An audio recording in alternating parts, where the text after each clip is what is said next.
how powerful are our minds really? No, I mean, seriously. Do our minds have the ability to heal disease? Can they maybe even manifest money? Maybe this is too far, but can they quite literally change our lives forever? Well, in my last video, I bought Dr. Joe Dispenza's $300 online course that can supposedly do all three of these things. But in this video, I'll be applying everything I learned in that course over the next 30 days to see if our minds are really as powerful as Dr. Joe Dispenza claims they are. And all of this starts with meditation. But see, we should probably understand what's actually going on in the brain and body before we start meditating for the next 30 days. This is Dr. Joe Dispenza. I introduced him in my last video, but for those who don't know, he's a New York Times best-selling author with books like Breaking the Habit of Being Yourself and Becoming Supernatural. And he's even appeared on tons of top podcasts such as Lewis's House, School of Greatness, and Chris Williamson's Modern Wisdom. Along with that, he also studies subjects that involve the mind-body connection and has held tons of in-person events, speaking and teaching thousands of people about the neuroscience behind our own brains. So now that we know Joe, what is it that he teaches that can have these amazing results? And I mean like seriously crazy results. One glance at Joe's testimonial page will reveal people who have been healed from things as serious as Parkinson's all the way to cancer. And what Dispenza teaches really all comes down to one simple sentence. Our minds have the power to shape our reality. Now I know, that sounds hippy-dippy, but thousands of people will claim that his teachings really do work. So how do they work? Well, through things like meditations and conscious observation of our own thoughts, Dr. Joe claims we're actually capable of rewiring our brains and bodies, ridding ourselves of terminal disease, mental illness, and even the ability to manifest a new, limitless future for ourselves. Manifesting money and no more disease? I know. If you're skeptical, hang in there. Because how in the world can this be done? Well, Dispenza's actually developed a formula that goes something like this. New thoughts equal new actions. New actions equal new experiences, and new experiences equal a new personal reality. So in order to create a new reality, it first starts with thinking new thoughts. But is it really possible for our own thoughts to have that much power? That's the first thing I think about when I hear that. But Dispenza backs this formula up with a new field of science called psychoneuroimmunology. I think I said that right? What is that word? That's a crazy word. But psychoneuroimmunology has discovered that every single thought in our brain produces a biochemical reaction which is then sent to our bodies. So how you think is how you feel. Thinking creates feeling, and then feeling creates thinking, which creates thinking and feeling and feeling and thinking. So if our thoughts aren't great, Joe says this can lead to a devastating loop of thinking and feeling that can create disease. But by doing these meditations, we can begin to think new thoughts, change new neural networks in our brains, create new feelings, and in theory, create a new us. Now I know that this all sounds slightly woo-woo. Thinking new thoughts can create a new reality. Get out of here. But what I forgot to mention is I've already been doing these meditations since the start of my last video. So technically, we're already on week 2. And I'm not gonna lie, I didn't really expect to even make this video in the first place. But after staying consistent with these meditations for the last 2 weeks, I've actually noticed some really interesting results. I wouldn't say my life has changed dramatically and millions of dollars are magically falling into my bank account, but there has been one pretty significant change since I started Dispenza's meditations. See, this is how I usually wake up. And these are usually my first thoughts. Remember that thing you did when you were 14? Loser. You'll never be successful. You're a phony. A fake.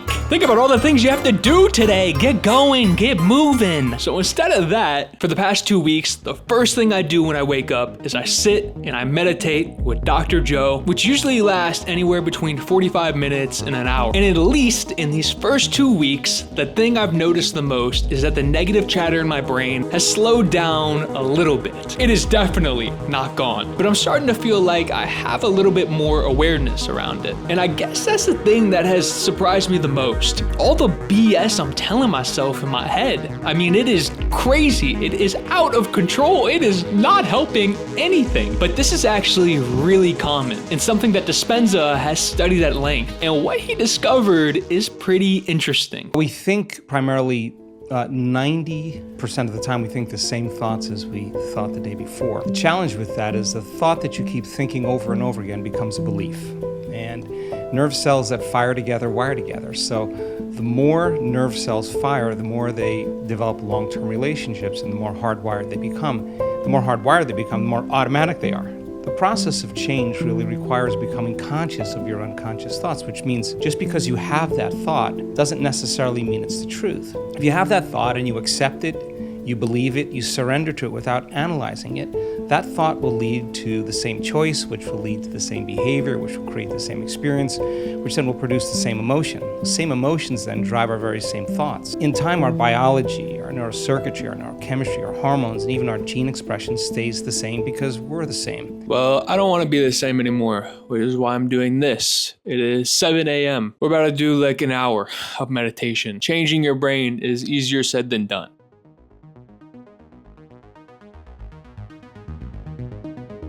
We are now in week 3 of these meditations, and there is one thing that I've been struggling with this entire time. It is waiting for me every single morning. It is trying to beat me and claim victory every single morning. And what I'm referring to is something called resistance. See, resistance is this powerful energetic force that wants you to not do the thing you are supposed to do. This is a great example. Instead of filming this video, I want to turn on YouTube and watch TV. And I have been experiencing it a ton during these meditations. Because every single morning that I wake up, there's a thought of, hey, let's not do the meditation today. And then my brain starts trying to make up any logical excuse that it can as to why we shouldn't do the meditation. But see, at this point, I have been dealing with this problem for weeks now.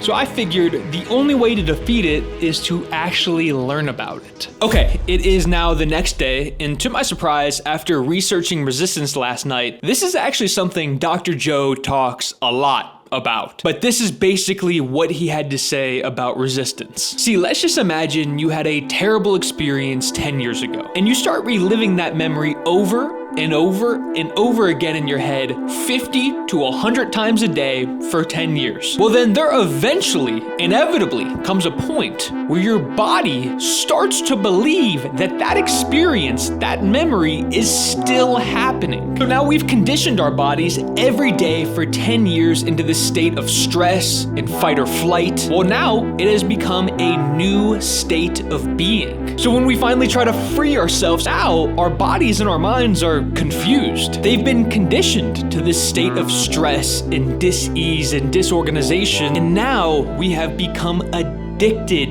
to these negative emotions. So now in the moments when we are beginning to change and we are making progress, oh boy, buckle in, because that is when you will feel the resistance. And to break into a new state of being means the death of the old one. So when you are on the verge of breaking through and you are on the path in the right direction, expect to experience resistance the most. Use resistance as a compass that you are on the right path. And I think Dr. Joe put it perfectly when he said this. When it's the hardest, it matters the most.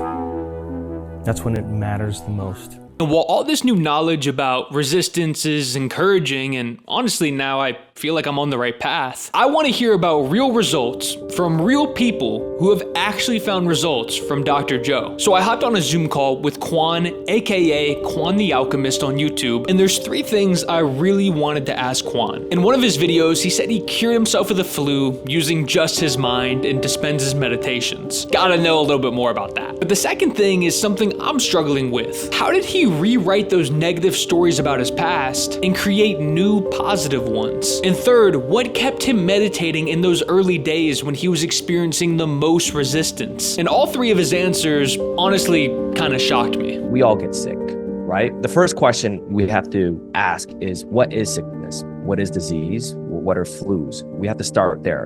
And then once we start there, then we can understand how I actually got rid of it. So, I mean, most of the time when you're sick, your body's going under some sort of stress. I know that my body is capable of amazing things. Only thing that I wanted it to truly tap into was natural healing mechanisms. I know this might sound woo-woo, but I was literally commanding my body, get this flu out of me. Long story short, man, just tapping into my body. I was commanding it to heal, to get better.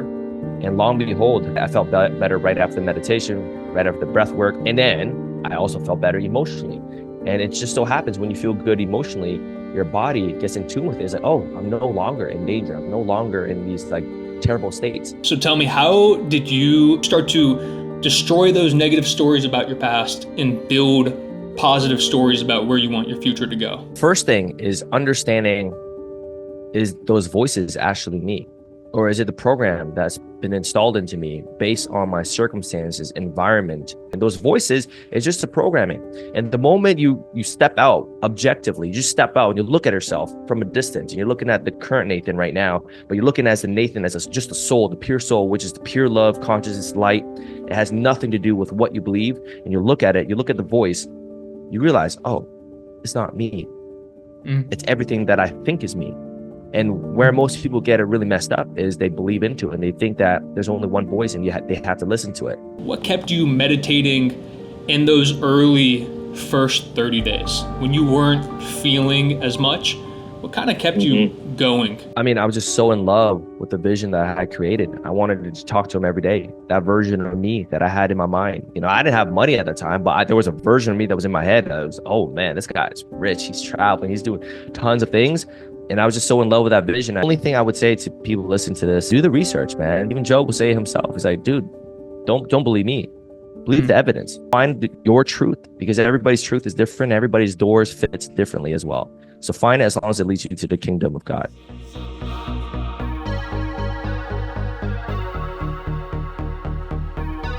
Okay, don't mind my hair, but that was without a doubt one of the better meditations I've had this entire month. The first week it was so hard to just stop the chatter in my mind, but things are slowing down and I'm starting to create like this future for myself that, like Kwan said, I'm getting excited to show up to every morning. I am starting to feel a future that isn't necessarily here yet, but I can feel what that future would feel like. I didn't think I'd say this when I started making my last video, but I'm starting to feel benefits from this work. The next day. Okay, I'm gonna be honest here. I have never been this fatigued in my life. Almost after every single meditation I do, I want to get right back into bed, even though I just woke up and did the meditation. It's getting to the point where like, I don't know if this is me going on the right track or if this is like a problem, because I don't have any energy to like give to anything else. I know that sounds dramatic. I'm not trying to be dramatic. I know this is beneficial. I know like this work is good, but like, why is it making me so tired that I can't like do anything else, like function normally in my regular day? Almost feels like just stop. Just give up. I'm not saying that I am gonna give up. I mean, the 30 days are almost over. I'm like stuck in between like this middle zone where it's like I haven't broken through into healing, whatever that might look like, but I also don't wanna go back to my old state of being. So where does that leave me? And what should I even do? When it's the hardest, it matters the most. And if you're able to really work and train your body like you're training an animal to stop feeling one way and start feeling another way, that moment matters so much. That's the moment you make up your mind to no longer be defined by your past. Teach people that you can actually regulate and change your emotional states. You give them the tools to literally step into a new future. So that process, of course, is extremely uncomfortable. And how long are you going to stay in that emotional state? And most people reach a point in their life where they reach crisis or disease or diagnosis or loss or betrayal where they finally go, gosh, it's time to change. I think change is an ongoing process, and the more we change, the more we should see evidence in our life. So I guess I haven't really explained why I'm even doing this work in the first place, why I'm dedicating these 30 days to meditating with Dr. Joe Dispenza. I mentioned it briefly in my last video, but for the past 10 years, I have been struggling with a neurodegenerative disease. Now, I've been fortunate enough to go visit some of the best doctors all across the country. I've seen top specialists at the University of Michigan, I've been to the Cleveland Clinic, and after spending time with these top people in the entire country, they all come back with this same exact response. We have no idea what's going on with you. But we do have a solution. The solution is medicine that costs tens of thousands, if not hundreds of thousands of dollars. But there's a catch. We can't promise that it will do anything at all. And we're actually pretty sure that the effects that it will have are extremely minimal. But I always had the thought that what about if this is all just a thought in my mind? And this is something that I wrestled with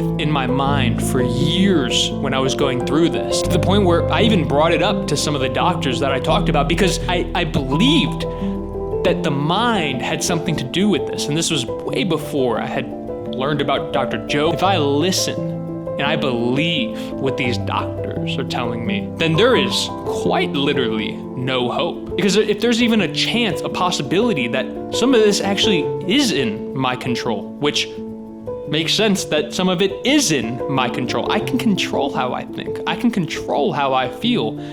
Then maybe I should do the work to start learning how to control how I think and feel, because how I think and feel for the past decade of my life is not how I want to think and feel.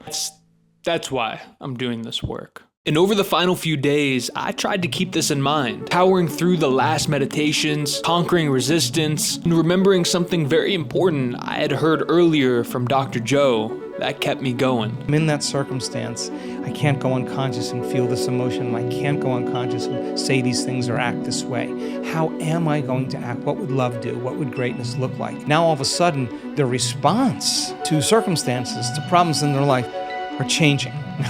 That's because they're changing. Then they notice that their health condition starts to improve a little bit more. Now they don't say, how come my Alzheimer's or my Parkinson's or my ALS hasn't healed? They're saying, how much more can I open my heart in my day and feel this with my eyes open all day long? If I understand that if I live by these emotions, I'm signaling genes ahead of the environment. Ooh, I'm going to stay in this state because it's this emotional state that is actually going to heal me. So I got to remember this feeling, I got to remember this feeling, I got to remember this feeling. And now they're no longer trying to remember the feeling just for any other reason, but because they want to remember the feeling when they're with their eyes open. Now they're understanding that the more that they change, the more that their health changes. Okay, these 30 days have come to an end, and I guess I want to shed a little bit of light on what these last 30 days have been like. I mean, is doing Dr. Joe Dispenza's meditations actually worth it? Can you get some tangible benefit out of it? Or should you just stay away from this and save your time because these aren't gonna do anything for you? So the first thing is, sitting down and doing this work isn't always fun, but it is almost always worth it. If you start doing Dispenza's meditations, you're gonna know exactly what I mean. When you wake up, the last thing you're gonna wanna do is sit down for an hour and meditate. But what I found over these last 30 days is when I did decide to sit down and do the meditations, and it became non-negotiable, every single time when I was done with the meditation, I was happy that I did it. It was like going to the gym. Not many people wanna actually go to the gym, but when you get done with the gym, every single time, it's worth it. And the cool thing that I started to find out was it was making an impact on my day. I've been more calm as I go throughout the day. I've had less negative thoughts. I've had a little bit more control over my mind. And just in general, I just feel better. And now I think this is probably the most important takeaway from the 30 days. His meditations and meditations in general, and also his teachings, are less of like a magic pill and a quick fix, and more of like a lifetime process. Think of it as like a new staple in your day. Just like if you've been going to the gym, you're probably never gonna stop going to the gym. Yes, you might take breaks. You're not gonna go to the gym every single day, but it's a lifetime process. You'll always be going to the gym for the rest of your life. And that's what this work is. Once you stop, well, then that's when you go back into those old habits and those old thought patterns. Just like when you stop going to the gym, that's when you get out of shape and you start losing muscle. It's supposed to be a practice that you work on and hone every day until it becomes a way of life. That's just how you operate now. You do just wake up and you meditate, and you are just more conscious and aware of your thoughts. It's not something you think about. You do it so many times that it becomes subconscious. And I think really when you look at the core of this work, that's what it is. And I think that's when magic happens. The hard part about doing hard things that actually work is doing them repeatedly over and over again. No matter if it's resistance that's trying to take you out of it, or self-sabotaging habits, or whatever it might be. So yeah, I do believe that our minds are much more powerful than we ever gave them credit for. And our minds really can do incredible, spectacular things, miraculous things. But those miraculous things don't happen overnight. So yeah, that is my experience with meditating with Dr. Joe for 30 days. And if you guys have done something similar, drop it in the comments. I'd love to hear you guys' feedback. Thanks for watching. Don't forget to subscribe if you want to see more. And as always, I'll see you guys in the next video.